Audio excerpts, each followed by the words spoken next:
OSHA law requires construction employers to provide a workplace that is free from recognized hazards. Yet every day, construction workers face dangers that threaten their health and their lives. If your employer allows OSHA violations to occur, you should bring them to the immediate attention of your craft steward, employer, or OSHA. Most importantly, you must be alert. It's your life that's at risk.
It was a pretty bad accident. They're taking the worker to county general, but I can tell you right now, this is one construction worker who won't make it to the emergency room. On average, the same kind of thing happens 5 times a day on construction sites somewhere in America. The sad thing is, it didn't have to happen. What's even sadder is that every day there are a whole lot of near misses that could have ended up like this one. And they didn't have to happen either. Today is a perfect example.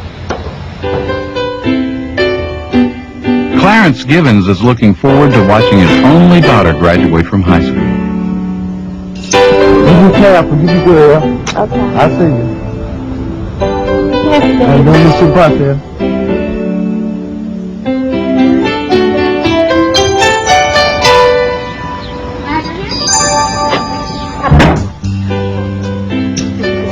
Joanne Kimball is a single parent whose pride and joy are her 2 kids.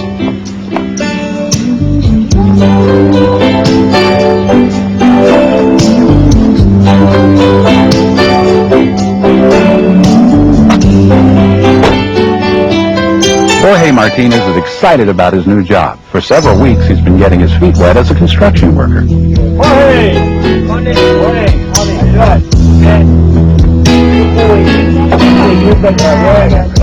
And Frank Mitchison is looking forward to the week after next when he takes his family to the beach. Be good. See you tonight. See you guys. Have a good time at school. Today, at different job sites, all 4 of these folks came face to face with death. 3 of them were lucky this time. 1 wasn't.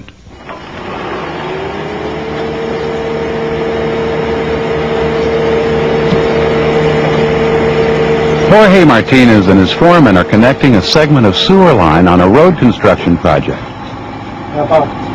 They're working inside a trench box that will protect them if the walls cave in. But Jorge's foreman is violating OSHA regulations by having the ladder outside the box.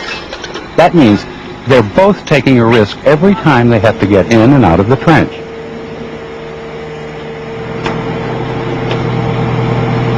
This way, Bob.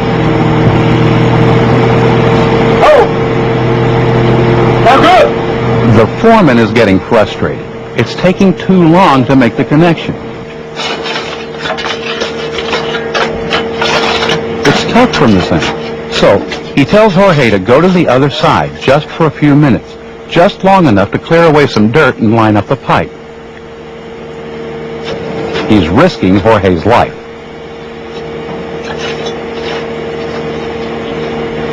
OSHA has some basic safety rules about excavations. Any trench deeper than 5 feet has to be shored or sloped. Also, the spoil pile has to be at least 2 feet back from the edge. There has to be an egress ladder inside the shored up area, and it has to extend to 3 feet above the top. The trench box has to be level with the top of the trench, and there can't be more than 2 feet of space from the bottom of the box to the bottom of the hole. There may be other specific rules that apply in other situations, but in all situations, workers must never go into an unprotected trench, even for a few seconds. Jorge's employer has given him an order to do something that is unsafe. Jorge has a legal right to refuse. This is one of the most difficult situations a new worker may face, but your union training has taught you the risk of entering an unprotected trench. Is it worth risking your life? But Jorge has a responsibility here too, a responsibility to himself and to the other workers on this job site. Jorge's responsibility is to take a good hard look at the situation, to recognize that it's not safe, and to say that he's not going to any part of that trench that isn't safe. Today, because Jorge didn't do that, his life is on the line.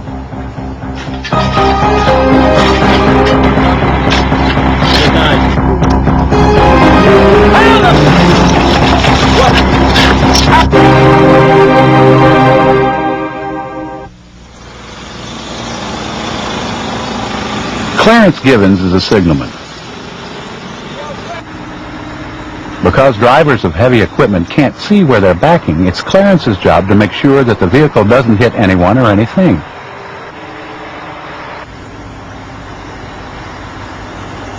But there are 2 problems here. The contractor sent a truck with a broken backup alarm, and Clarence's foreman is about to distract him.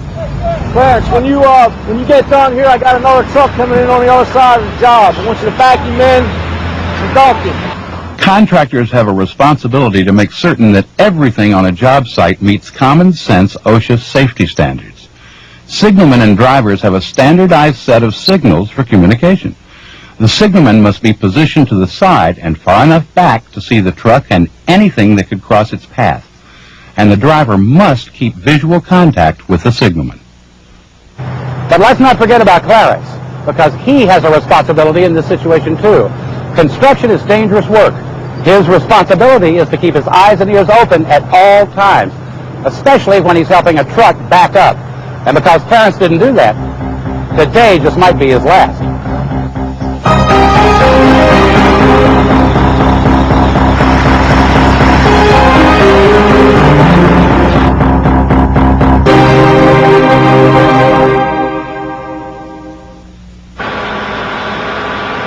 It's morning break time for Joanne Kimball. On a construction site, when it's a hot summer day, that usually means finding the closest source of cold water. But you don't take a break from safety during breaks from work. Joanne found a water jug sitting right on the crane. As she takes that cool, refreshing drink, Joanne leans against the crane to relax. But she fails to see that it's getting dangerously close to an overhead power line. If the crane gets too close to the power line, Joanne becomes a statistic. Electrocution is one of the primary causes of death on construction jobs, and most electrocutions are caused by some kind of contact with high voltage power lines. Now, there are regulations to protect people like Joanne and me, but regulations only work if people pay attention to them. Cranes aren't the only things that can contact high voltage power lines. You also have to be careful using ladders, scaffolds, and other metal objects around energized power sources.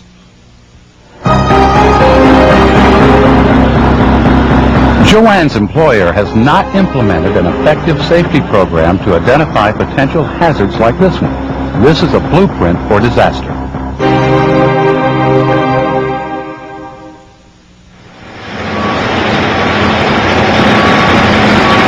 Frank Mitchison is an ironworker. Today he's working 6 stories up.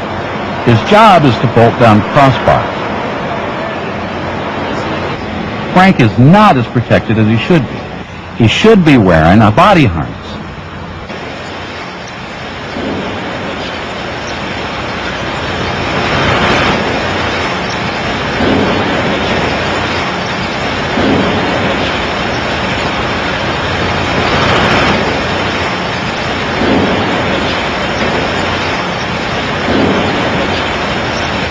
Frank has been an iron worker for a lot of years.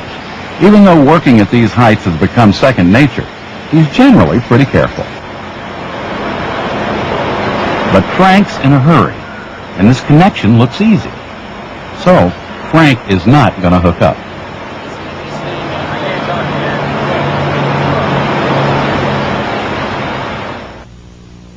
In the United States, falls are the leading killer of workers. You should always use a fall protection system that suits the job you're doing.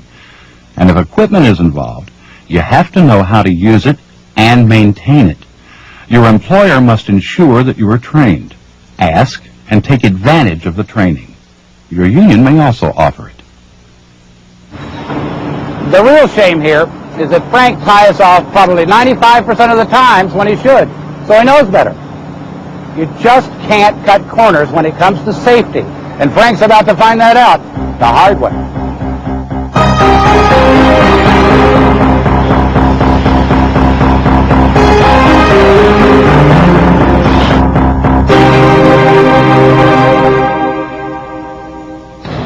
The four people in this story are just like you and me. They want a comfortable life for themselves and their families. So, they go to work to earn the money to help them reach for the American dream. 3 of them have come away from the day's experience kind of shaken up, but they're wiser for it. The 4th will never get another chance. Jorge Martinez was lucky. When he saw what was happening, he was able to pull himself out before the dirt could trap him. He came out of it alive and well, but he's well aware of how close he came to dying today. Clarence Gibbons was just a whisper away from being hit by the dump truck and knocked under its wheels. A few more inches the other way, and Clarence would have been another construction fatality. It turned out to be Joanne's lucky day, too. They say that timing is everything.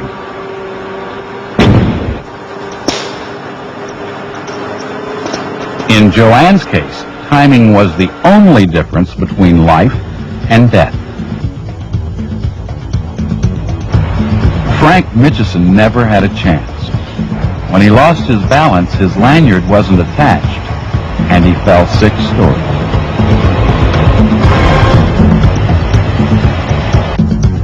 Get down to unit, we gotta get an IV started on him. You're on the line with shock salve for trauma consult. Let them know what we got. When Frank gets to the hospital, he'll be DOA, dead on arrival. The sad thing is, it didn't have to happen. Construction accidents can be prevented. We have to remember that we're the ones on the job. We're the ones who see the dangers. We're the ones who can report them. We're the ones who can avoid them.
Make the choice.